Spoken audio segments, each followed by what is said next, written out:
क्या आप जानते हैं कि आपके किचन में पड़ा हुआ वो छोटा सा काला दाना जिसे हम कलौंजी कहते हैं, वो कोई आम मसाला नहीं बल्कि एक कुदरती बायोकेमिकल वेपन है।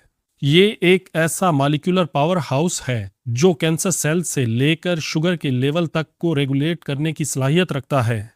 लेकिन क्या आपको मालूम है कि यही मोज़ाती दाना बाज़ हालात में आपकी जान बचाने वाली अद्वियात के असर को ख़त्म कर सकता है या आपको अस्पताल तक पहुंचा सकता है।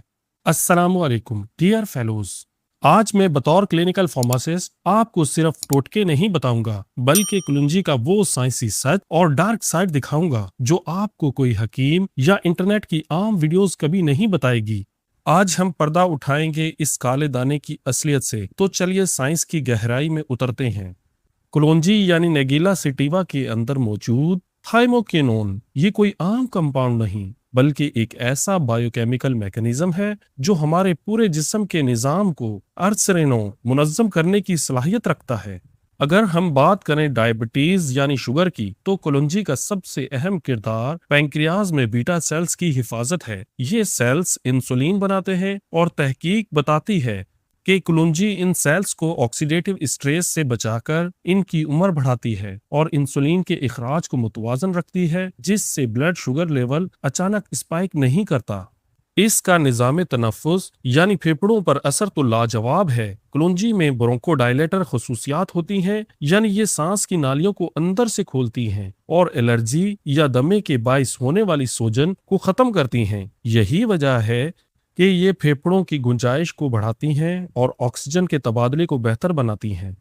जहां तक जिगर की बात है, तो ये एक बेहतरीन हेपाटोप्रोटेक्टिव एजेंट है। ये जिगर के सेल्स के गिर्द एक हिफाजती ढाल बनाती है जो टॉक्सिन्स को जिगर को नुकसान पहुंचाने से रोकती है। इसके साथ साथ ये स्किन के लिए एक एंटी माइक्रोबियल के तौर पर काम करती है। कलौंजी का तेल लगाने से एक्नी पैदा करने वाले बैक्टीरिया का खात्मा होता है और स्किन सेल्स की रिपेयर तेज हो जाती है।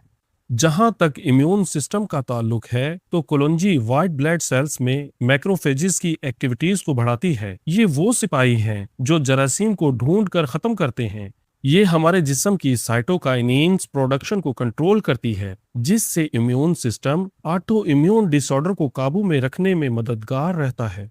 और अब बात करते हैं कलौंजी के तेल की। ये इसका सबसे कंसंट्रेटेड रूप है। इसके तेल में मौजूद फैटी एसिड्स और एंटीऑक्सीडेंट जोड़ों के दर्द में सुकून देते हैं और बालों के फॉलिकल्स को नई जिंदगी बख्शते हैं। कलौंजी को इस्तेमाल करने का एक साइंसी तरीका है। इसे साबुत खाने के बजाय अगर हल्का सा कूट कर या पाउडर बनाकर नीम गर्म पानी या शहद के साथ लिया जाए तो ये ज्यादा असर दिखाती है, क्योंकि इसके अंदर मौजूद एसेंशियल ऑयल्स हमारे जिस्म में आसानी से जज्ब हो जाते हैं।